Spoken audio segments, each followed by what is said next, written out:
So I'm back again. And this will be a video about two of my foundations in my collection. That is the Revlon Photoready and the Revlon Colorstay. I'll be reviewing the two, comparing and contrasting, and really rating it and giving you my opinion about each one. So let's start with the Revlon Colorstay, because I've been using this for about 2 years. This is what it looks like. It is 1 fluid ounce, and I use the color in caramel. And then I have the Revlon Photoready foundation. I have them in 2 shades, caramel and cappuccino. Now let's talk about coverage.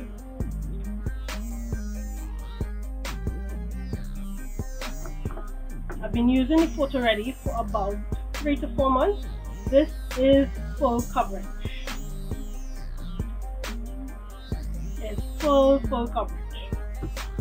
Now some people have said this is not full coverage, and I think they're not applying it correctly.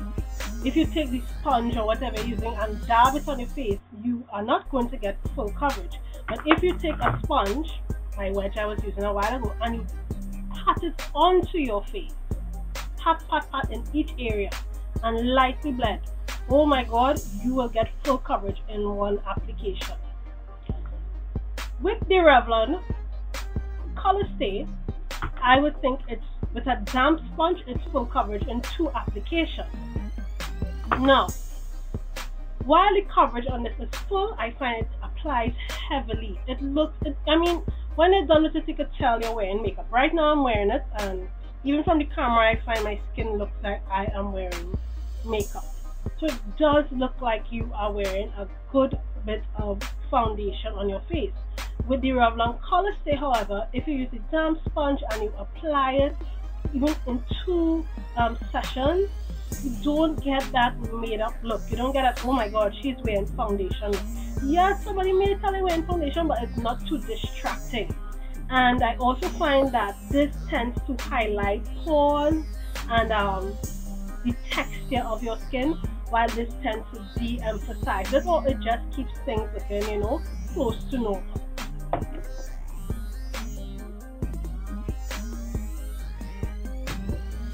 Color range. Revlon Colorstay has a wider color range than Revlon Photoready. Now, in the Colorstay, I am caramel, and I could use caramel on my whole face. However, if I do want a more accurate reflection of my skin tones, I do mix in a little bit of rich ginger with the caramel, and I apply to the center of my face, which tends to be lighter. But at the same time, without even doing that, I could get away with wearing just caramel alone, and I'll just look like I have a tan. Photoready does not have a wide range of shades. In the Photoready, there's the caramel, which is supposed to be comparable to the Revlon Colorstay caramel. Here's the tricky part. The tricky part is that it has SPF in it, and we know SPF tends to make things lighter.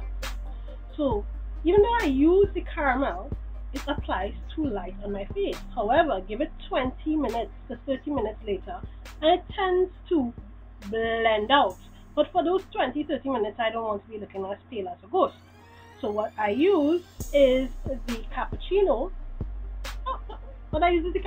Yeah, and I mix a bit of the two and then apply all over my face, so I could get at least a wearable blend for the first hour. It does tend to darken within that hour, so the shade you start off with may not be the shade you get in the end.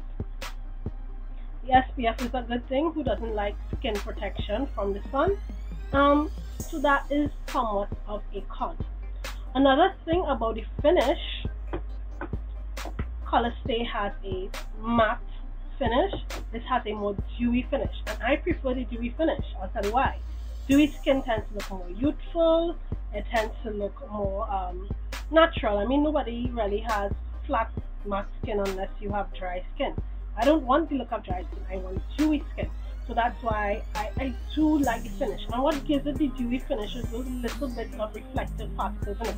Some people have complained that it makes their face look like a disco ball. I have seen no such thing. My face does not look like a disco ball. It's hardly even recognized. So I do like the finish in this.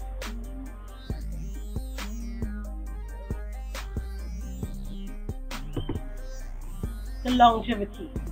Take word for how long it lasts. Revlon Colorstay can last up to 16 hours. I've experienced it. I mean, I sweat like a wild hog. I live in the Caribbean. I have big hair. I'm gonna sweat. Alright? And this lasts through my sweating episodes. You know? And it lasts through my oily episodes. It really does last. I would say if you're going on a date with some guy and you want to get up the next morning with your skin looking just as beautiful as it looked the night before when you went on a date, choose Revlon Colorstay. Revlon Photoready does last long. Wouldn't give it a 12 to 16 hour run, but it will give you at least a full day of work run. So that means if I start work at 8:30 in the morning, by 3:30 in the evening my makeup is still on. You do get a little bit of transfer, but minor, and will be almost nothing if you set it with a powder. Yeah, I find it lasts long, and I like foundations that last long. I don't want to touch my face, it's coming off. I don't want to kiss somebody and it's coming off. I don't want to be sweating, it's lasted through sweat as well, and it's coming off. So I would recommend this for the longevity of the product. But this lasts longer than this, but this is still good in terms of lasting a while. Also, I should speak about ingredients.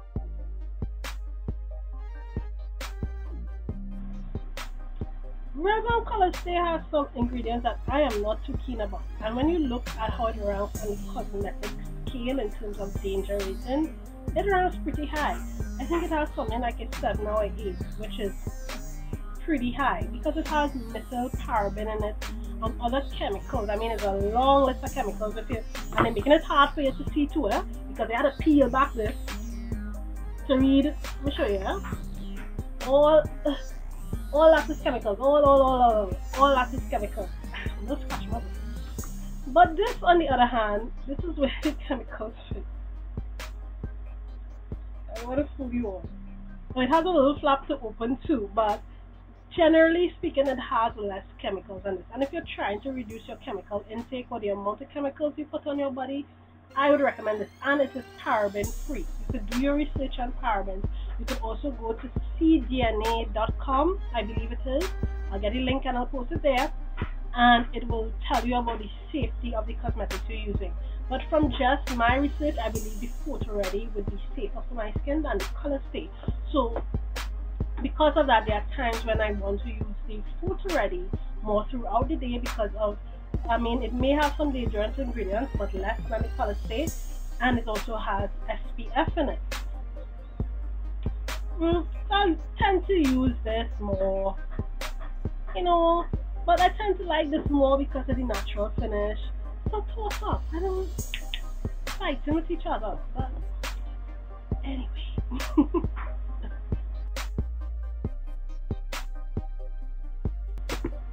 Now let's talk about for photography purposes in your makeup kit for photo shoots.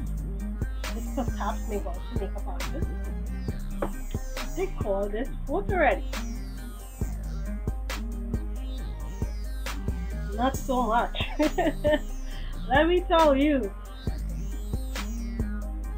As I said, it tends to make you look like you're wearing makeup, or it highlights lines and pores in the skin. So that's already up.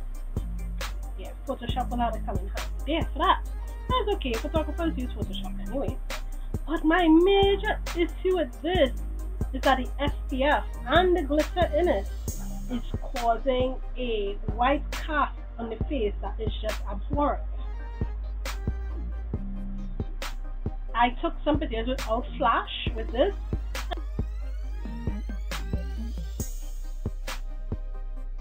And I was okay. I was like, it was okay. But then when I took pictures with flash,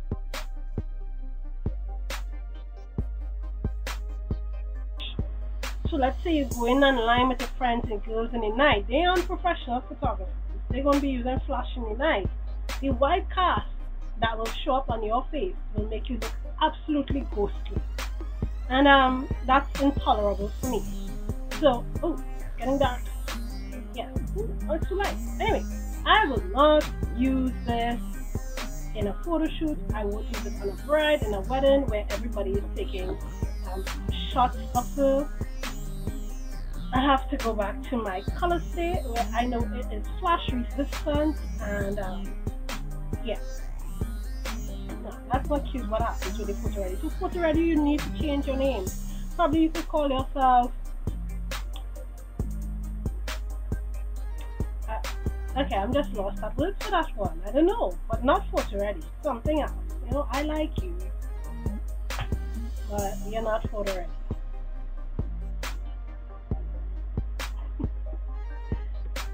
So I've said a lot, but which foundation you choose between the Photoready and the Colorstay is up to you.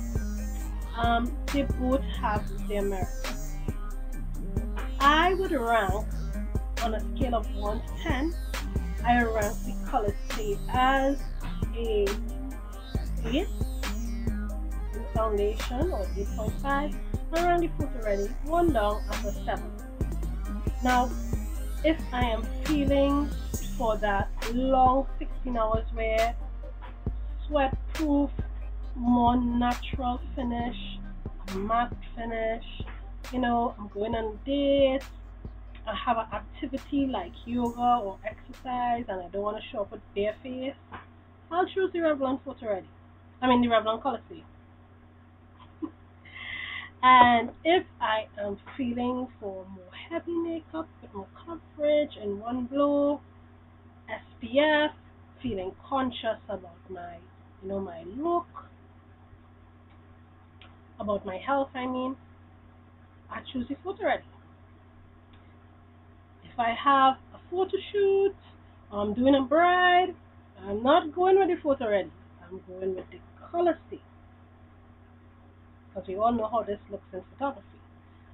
So, I mean, it's up to you. They have their merit. I like them both. You know, good job, Revlon. You always do a good job when it comes to most of your foundations. So at least these two are hit. And yeah. So I hope this video was helpful. I hope you all got a lot of informative facts. I know it was a lot. But my advice to you with foundation, play around, try, see what works for you, because everyone is different. And yeah, enjoy your journey into makeup.